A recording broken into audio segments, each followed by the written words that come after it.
Welcome everyone, this is Danielle. Welcome to the first ever episode of Level Story. Here in Level Story, our goal is as follows: to study the art of storytelling through the medium of video games. The lens through which we will be discussing story in games is canon only. This means that we aren't looking at game history or reception, or really anything like that. We are strictly studying the material which is presented to us. However, Banjo Kazooie is a unique exception for the future of this show, in that I will not be showing most of the gameplay in the series, and might also touch on game history, so I know that's a bit confusing. Quite frankly, there just isn't enough to work with to show the many hours of footage I gathered for this season. Instead, most episodes, excluding this current episode, will be primarily showing Banjo and Kazooie interacting with the other characters in the game. This is when most of the storytelling in this game is done. The game holds a special place in my heart. It is one of the first games I ever owned for the console, the N64. I played it all the time as a kid, but ironically, I did not beat it until much later in life. As a kid, most of my time playing this game was just spent wandering around the world and exploring. But anyway, this was my second time playing through the game in its entirety to beat it, and surprisingly the game came very easy to me. Even the later levels, that I wasn't familiar with, I breezed through. I wouldn't say breezed, actually. Like Rusty Bucket Bay, for example, that scared the hell out of me, as it is wont to do, but I beat it with relatively no problems, apart from at least 2 or 3 deaths in you know what room, right? We all know. And if you don't know, you'll find out soon enough if you're somehow unfamiliar with this game, which surprisingly many people are. So if you are new today, welcome. And for those returning, welcome back. So let's talk about this prologue here. So right now the prologue hasn't actually started. You'll see that I'm just getting into the game. You see the classic game menu. Here's some fun trivia. When I first recorded this, I wasn't recording it for Level Story. Level Story was not even an inkling in my mind when I first recorded this gameplay. So this is unfiltered footage, folks. Like, this is me, like, just playing it up. Alright. So let's get into it. We got our prologue starting, so here we go. So here we have a new spin on the classic fairy tale, Snow White. This game really dates itself kind of with how it approaches this story. Not so much in this introduction, but through several points in the game, characters refer to our antagonist, who we see on the screen right now, Gruntilda. They refer to her ugliness, specifically her weight. I don't think many of the jokes in this game about her weight would pass in today's world, nor do I think they should get a pass. It's important to know that Grunty is evil because of her attitude and her kidnapping Tootie, who we see right now on the screen. But on a deeper level, she is emotionally manipulative to her servant Klungo. I believe that's his name. Sorry if I butchered that. I probably should know that, right? And is holding several creatures hostage inside of her lair for her evil doings that really don't make too much sense prior to Banjo, but we'll talk about inconsistencies. But anyway. So the game implies that Gruntilda's evil also stems from her appearance and gives her many surface level features, such as her ugliness, or rather her ugliness as we understand it. And this is also hammered into us when you quit the game. You see the face of Tootie if you don't save her, and Gruntilda turns into this thin, sexy woman with big breasts, which is quite frankly uncomfortable. But it speaks to the overall problematic view of women in video games, and again, makes it part of its time. But take the Disney version of Snow White, and you see something much more sophisticated, if that can even be said. I think some people might gawk at that, but just hear me out. The evil queen or witch of that story is in fact very beautiful, which makes the moral that much richer, because here we have 2 beautiful women, but one is ugly on the inside, while the other is morally good on the inside. So the theme becomes about inner beauty, and that will always be the focus. And of course, that movie has problems of its own, and we will not discuss those today because that's not the topic of our show. So another thing of note is that Rare, the company who created this game, are not afraid to make jokes and poke fun at themselves. We will see it constantly throughout the game. My criticisms, while warranted, should be taken knowing that Rare did not make this game to be some sophisticated art project. I will be picking this game apart knowing full well that people are going to comment saying, "It's just a game," or "Why are you overthinking this?" And to those people, I say, chill, you don't have to watch this, alright? Let's move forward. So what's strange about this prologue is a few things, such as how Tootie doesn't know Bottle's name even though he lives right outside her home. Or is it her home? Or is it just Banjo's? Is she just rooming there for now? She seems pretty young, like do they have parents? What's going on there? And Bottle seems to know Tootie by name. We don't know this information, and I don't think we are supposed to know.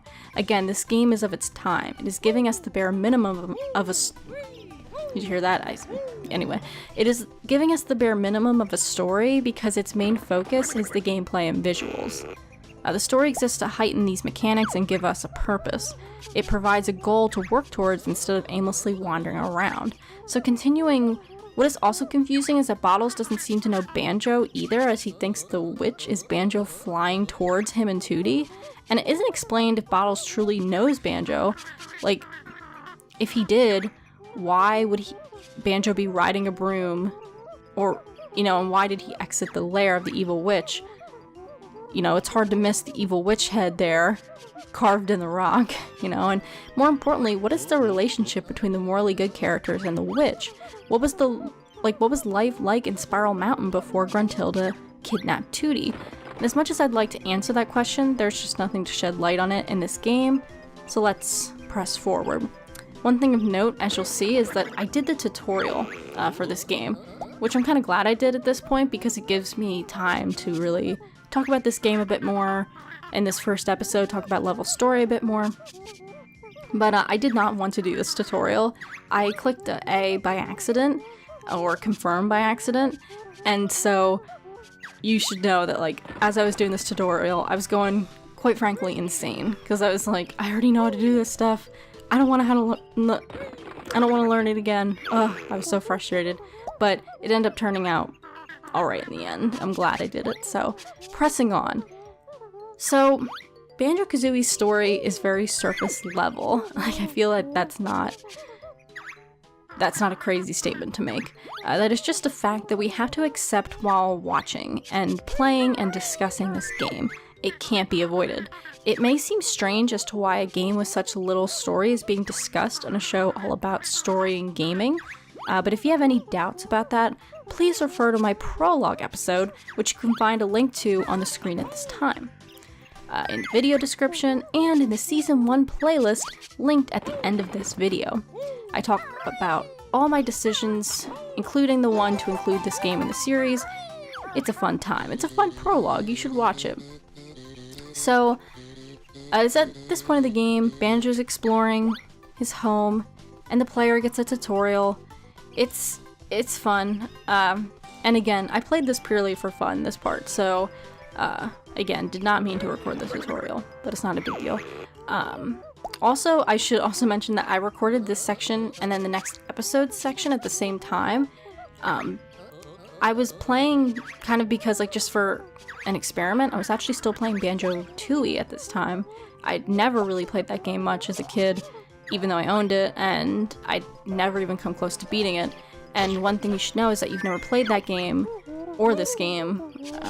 The swimming mechanics in both games are very different, and because of that, like, when I first started playing Banjo Tooie, it really tripped me up.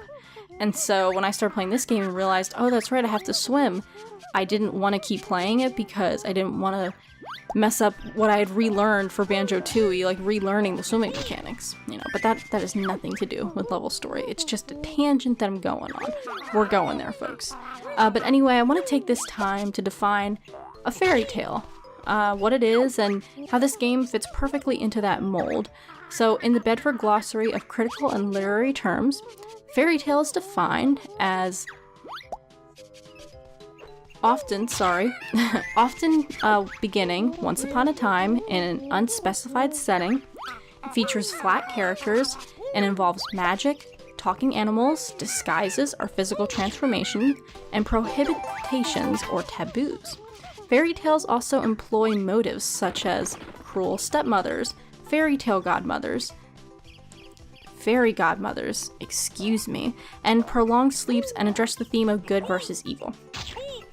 So the definition goes on further, but this excerpt perfectly encompasses Banjo Kazooie's story, and if you are unfamiliar with this game, I will be sure to bring up this definition as we see its relevance throughout the game. I want to comment specifically on the notion that fairy tales contain flat characters and how this relates to Banjo Kazooie. So flat characters, again as defined by Bedford, lack depth and complexity.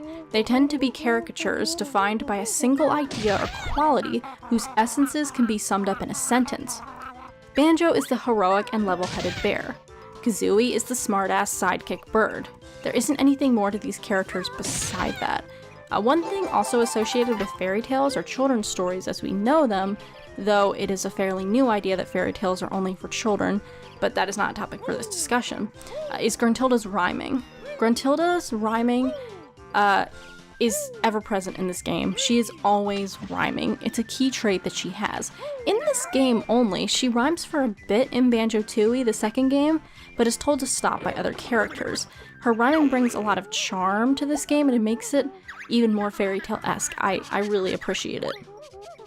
So, on screen, you may have noticed that everything has a voice in this world.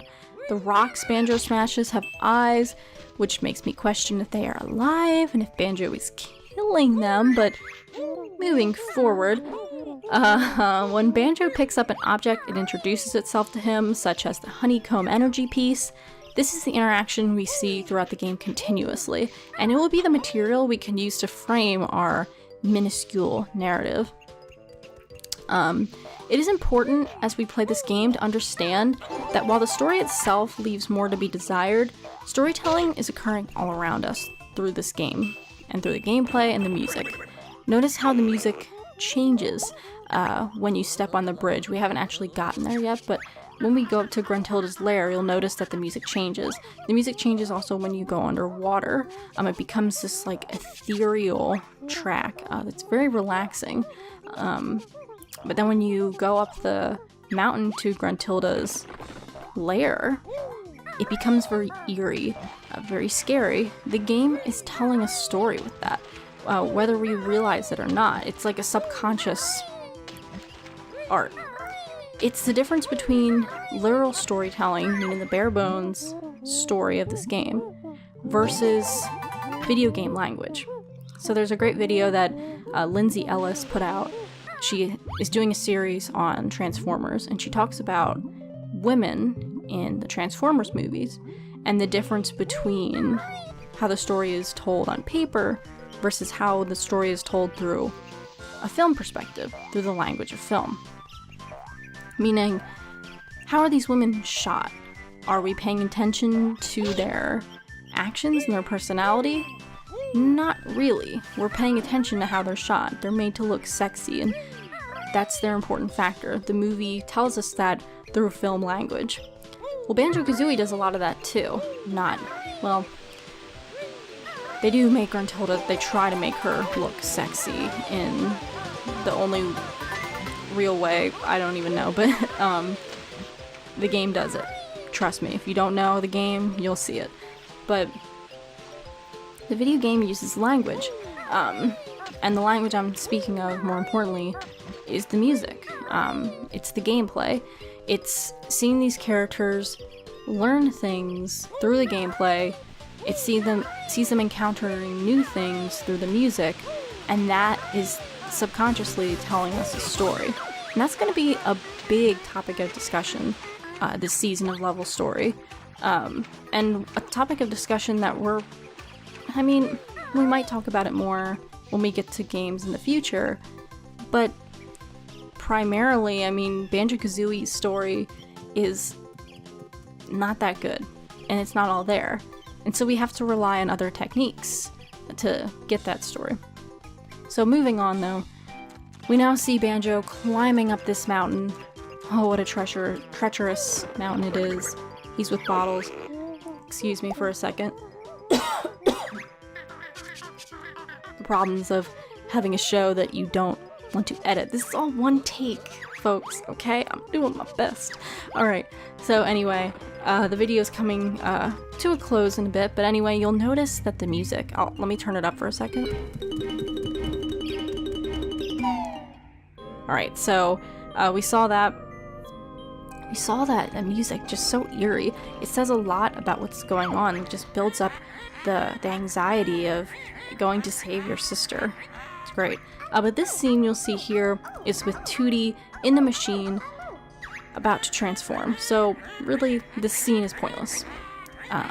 It serves as a point of urgency for the player. It is not anything worthwhile at all. I mean, we really...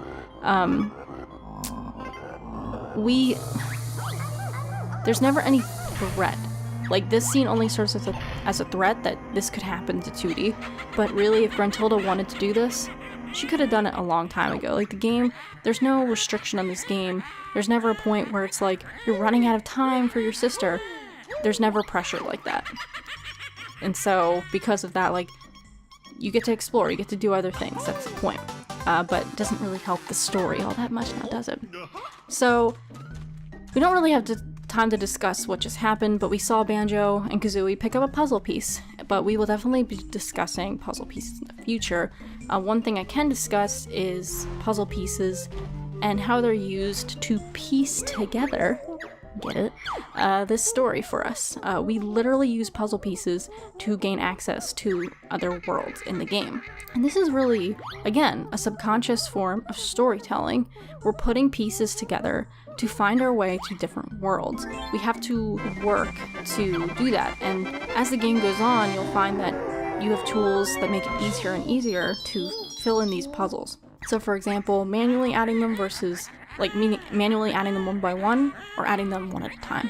But anyway, that brings us to a close in our very first episode of Level Story. Thanks for watching, folks. This is Danielle, and I hope you tune in next time as we explore the worlds of Mumbo's Mountain and Treasure Trove Cove.